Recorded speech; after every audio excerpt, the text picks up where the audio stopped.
کئی لوگ سادہ سادہ شیعہ ہوتے تھے، مولا کی خدمت میں آتے تھے، امام کے پاس آیا، کہنے لگا مولا کیا میں جنتی ہوں؟ امام نے فرمایا ہماری ولایت کا ماننے والا جنتی ہے۔ تو جھوم کے اٹھا اور کہنے لگا یا علی میں آپ کی ولایت کا ماننے والا۔ امام نے کہا مجھے تیرے اندر اپنی ولایت نظر نہیں آتی۔ کہنے لگا یا علی کیسی باتیں کر رہے ہیں؟ میں نے کہا لا الہ الا اللہ محمد رسول اللہ اور علی ولی اللہ، میں آپ کی ولایت۔ امام نے کہا نہیں، ولایت کا مطلب ہے حکومت علی، تو علی کی حکومت کو نہیں مانتا۔ اتنا سادہ تھا، کہنے لگا یا علی ابھی حکومت آئی نہیں تو مانوں کیسے؟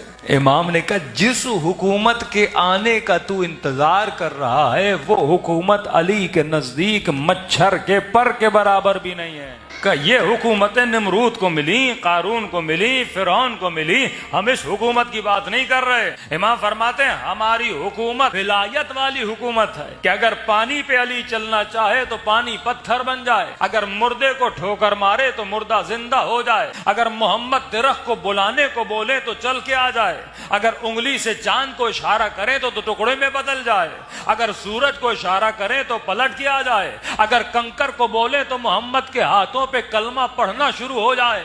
یہ بتا اس ولایت کو مانتا ہے کہ نہیں مانتا؟ کہ ولایت کا مطلب اختیار کامل ہے۔ یہ کیسی ولایت ہے جو حاکم تو ہے لیکن مکھی کو ہٹا نہ سکے؟ بار بار آ کے مکھی بیٹھتی ہے نا انسان پر، ہٹاتا ہے پھر آتی ہے، تو مطلب اس کی ولایت مکھی پر بھی نہیں ہے، تو اس کی ولایت مسلمانوں پہ کیسے ہوگی؟ ہم ولایت اللہ کے مالک ہیں۔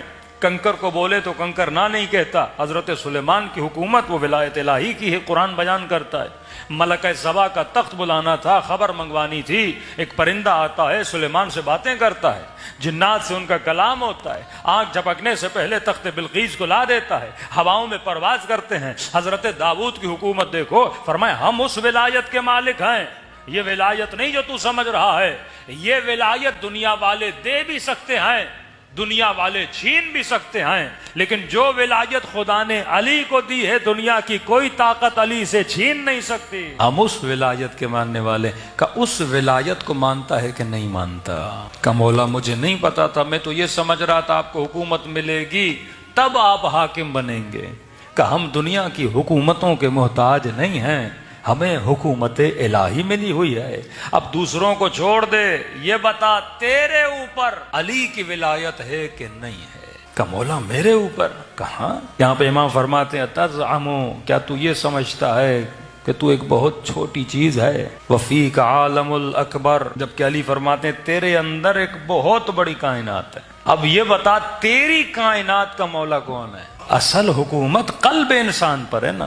آپ انسانوں کی گردنیں کاٹو، جسم کاٹ دو، اور قلب پہ کسی کی حکومت چھین نہیں سکتے۔ دنیا علی والے کو جیل میں ڈال دے، زندان میں ڈال دے، قید و بند میں ڈال دے، لیکن کیا اس کے دل سے حسین کی محبت نکال سکتی ہے؟ وہ تمہارے جسموں کو موت دے سکتے ہیں، تمہاری روحوں کو موت نہیں دے سکتے۔ کیا کہا امام حسین کو شہدائے کربلا نے؟ مولا حسین اگر 70 مرتبہ مارا جائے، مار کے جلایا جائے، جلا کر راکھ بنا کے ہواؤں میں اڑا دیا جائے، پھر بھی اپنی جان کو آپ کے قدموں پہ قربان کریں گے نا۔ یہ وہ دل ہے جس پہ کس کی حکومت ہے؟ امام وقت کی حکومت ہے۔ امام فرماتے ہیں یہ بتا اگر تو میری ولایت کو مانتا ہے نا، یہ ولایت زبانی نہیں ہے، ولایت قلبی ہے۔ اگر تم نے اللہ کی ولایت کو مانا، رسول کی ولایت کو مانا، اب رسول کے بعد تو کس کی ولایت کو مانتا ہے؟ اگر اہل بیت کی ولایت کو مانتا ہے تو تمہارے قلب پر کس کی حکومت ہونی چاہیے؟ اہل بیت کی حکومت ہونی چاہیے۔ امام فرماتے ہیں یا لوگوں کے دلوں پر شیطان کی حکومت ہوتی ہے یا ولی خدا کی حکومت ہوتی ہے۔